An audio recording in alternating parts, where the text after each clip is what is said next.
Estamos em uma guerra e não temos como fugir dela. Entre o bem e o mal existe uma grande luta pelo domínio e controle de cada ser humano.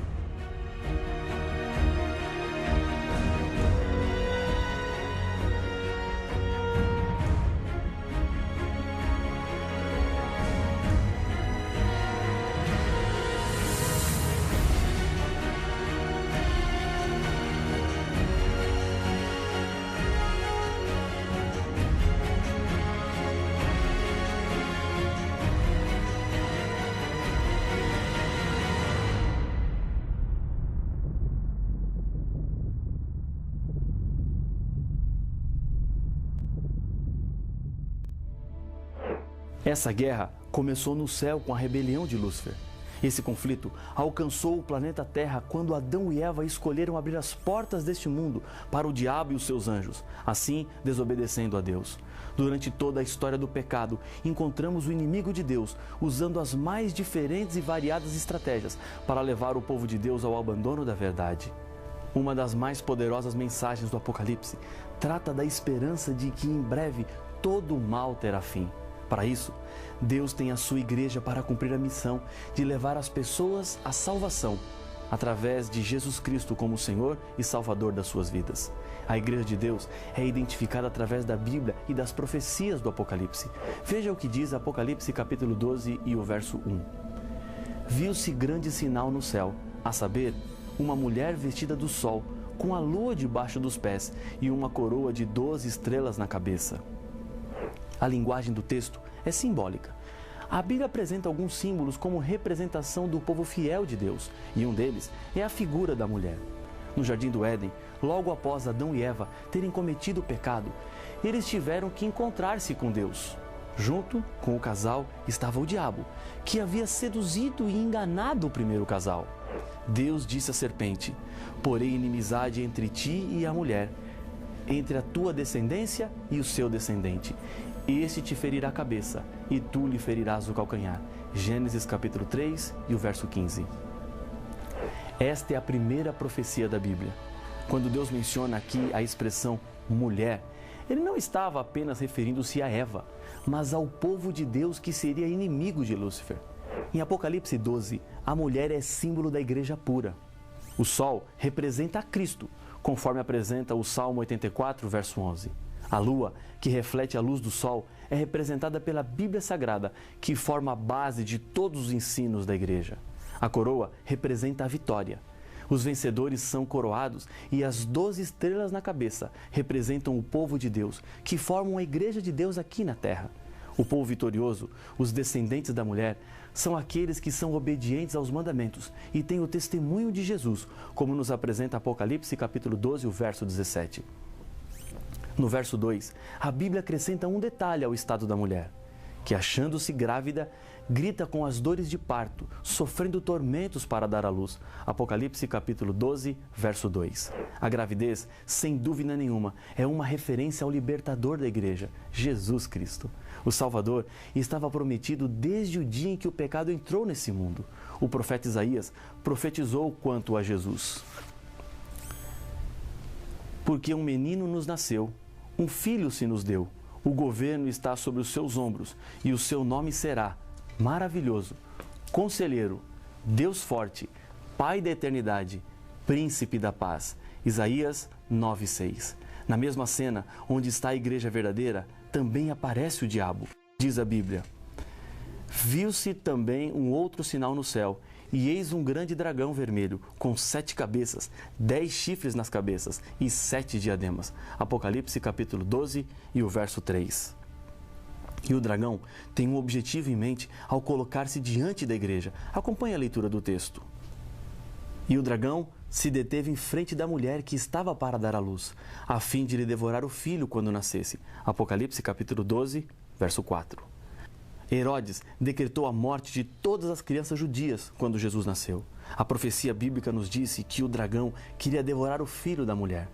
Por trás desse decreto estava mais uma vez a astúcia do inimigo para que aquele filho não crescesse e cumprisse sua missão de salvação neste mundo. O plano só não deu certo porque José foi avisado por um anjo e eles fugiram para o Egito. Jesus foi tentado por Satanás a desviar-se de sua missão durante todo o seu ministério, até na cruz. Da mesma maneira como o diabo tentou destruir o filho da mulher, ele hoje trabalha para destruir os nossos filhos, a nossa família e a nossa vida. Lares divididos, filhos perdidos, sonhos estragados, pais desesperados. Tudo isso tem um autor. O dragão que tentou destruir a Cristo e acabar com a sua missão é o mesmo que hoje causa tanta dor e tragédia na vida dos seres humanos. A profecia bíblica vai recontando a história do passado para apresentar a certeza de que as promessas de Deus se cumprirão no futuro. Jesus Cristo cumpriu a missão de salvação dos seres humanos. Mais uma vez, o diabo foi derrotado.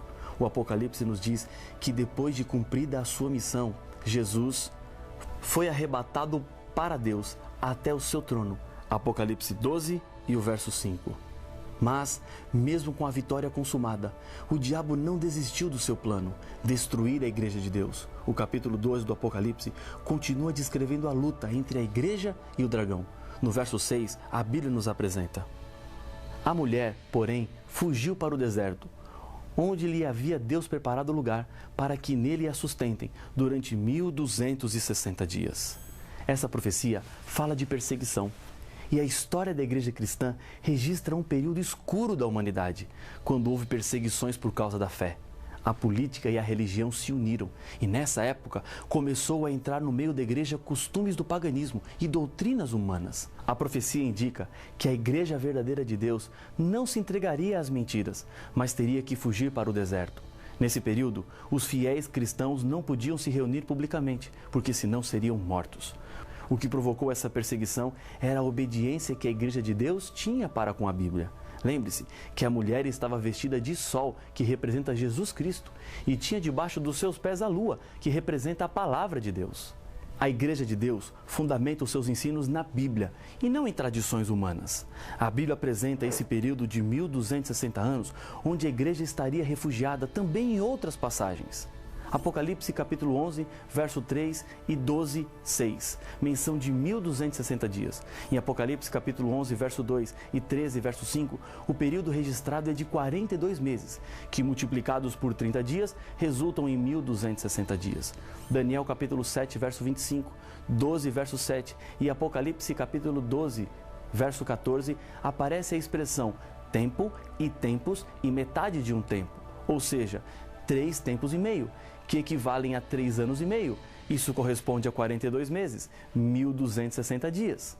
No período no qual a igreja estaria refugiada mais uma vez, devemos aplicar o princípio profético na contagem do tempo, quando um dia equivale a um ano, conforme Números 14, 34 e Ezequiel capítulo 4, verso 7.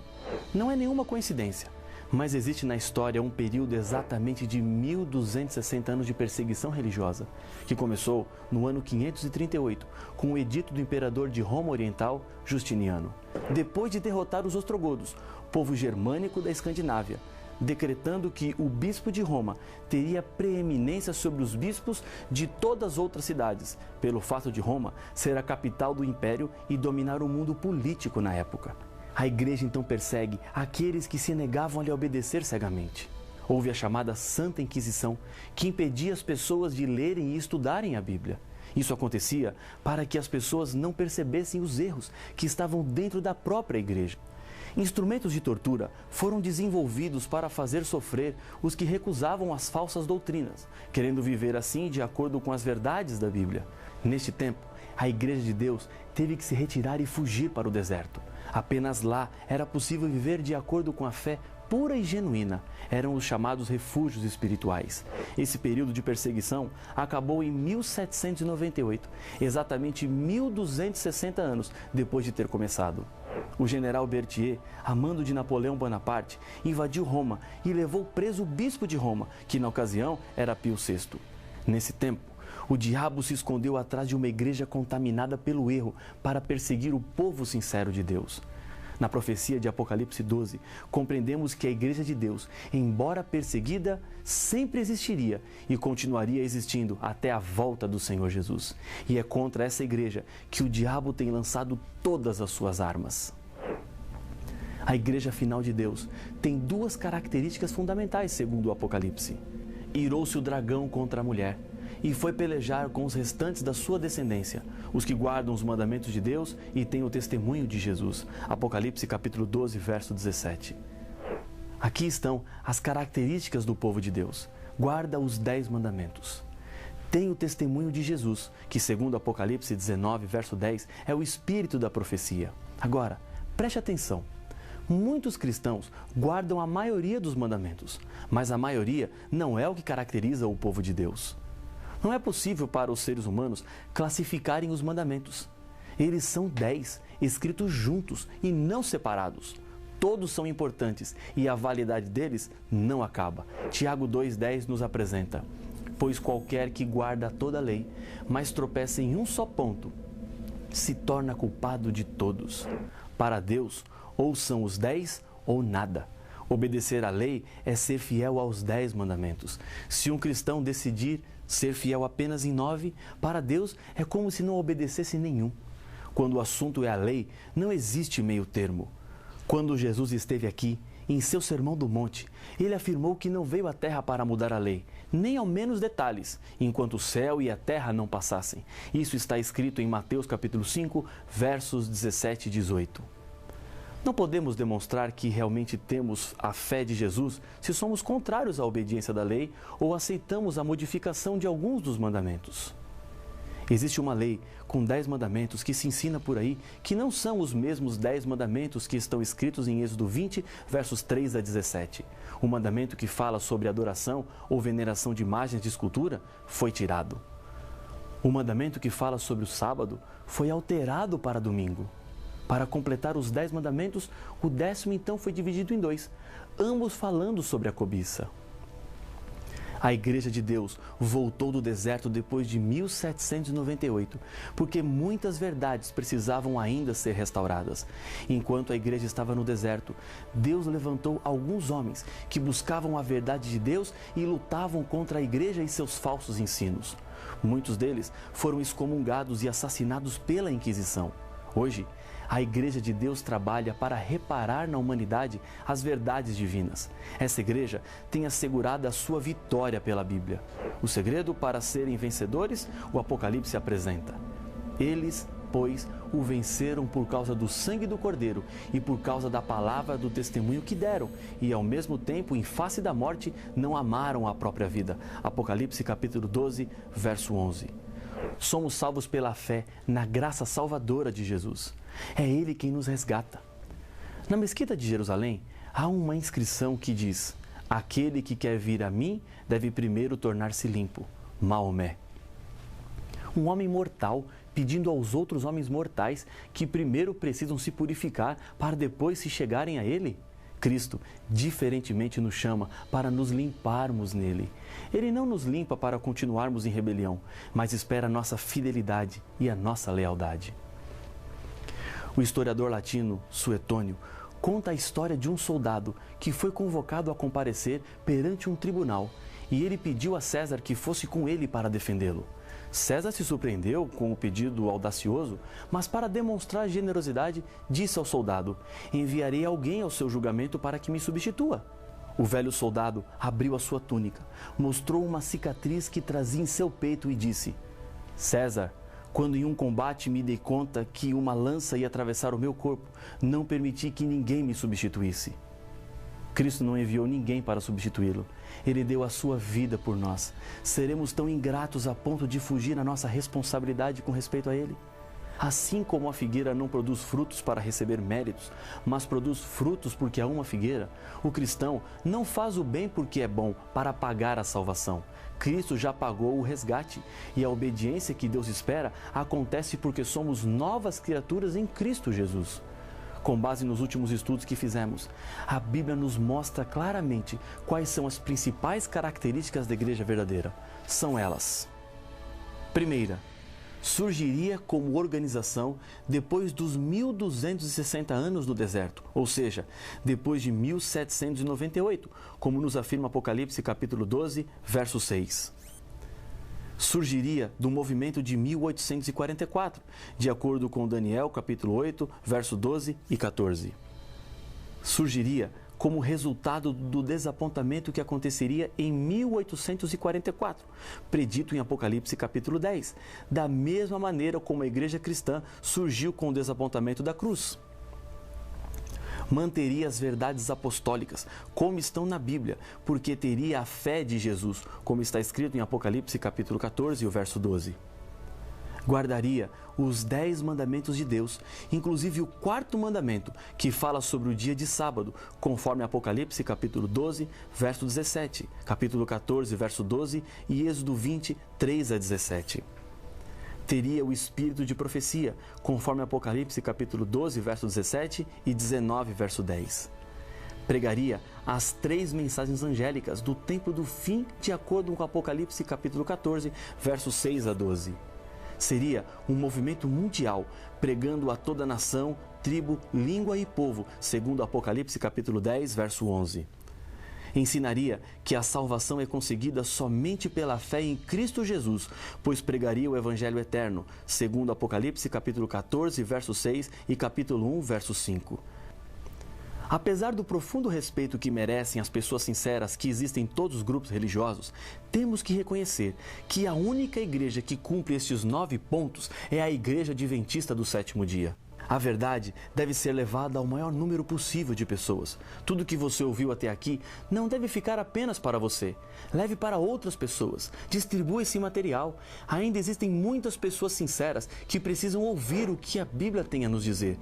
Disse Jesus: ainda tenho outras ovelhas, não deste aprisco. A mim me convém conduzi-las. Elas ouvirão a minha voz. Então haverá um rebanho e um pastor. João capítulo 10, o verso 16. Jesus está lhe convidando a fazer parte da igreja dele aqui na terra. Esse é um convite de amor e também um enorme privilégio. E o que devem fazer os que aceitam fazer parte da igreja de Deus? Veja o conselho de Pedro. Ouvindo eles estas coisas, compungiu-se-lhes o coração e perguntaram a Pedro e aos demais apóstolos: que faremos, irmãos? Respondeu-lhes Pedro: arrependei-vos e cada um de vós seja batizado em nome de Jesus Cristo, para a remissão dos vossos pecados, e recebereis o dom do Espírito Santo. Atos capítulo 2, verso 37 e 38. O batismo é o sinal da aceitação das verdades de Deus em sua vida.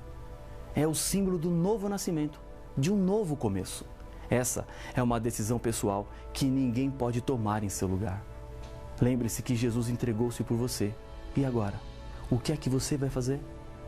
Eu sei da sua decisão e por isso eu quero lhe convidar a orar comigo agora. Senhor, obrigado por nos mostrar o caminho da Tua igreja verdadeira na terra. Abençoa a nossa decisão, o desejo do nosso coração, em nome de Jesus. Amém.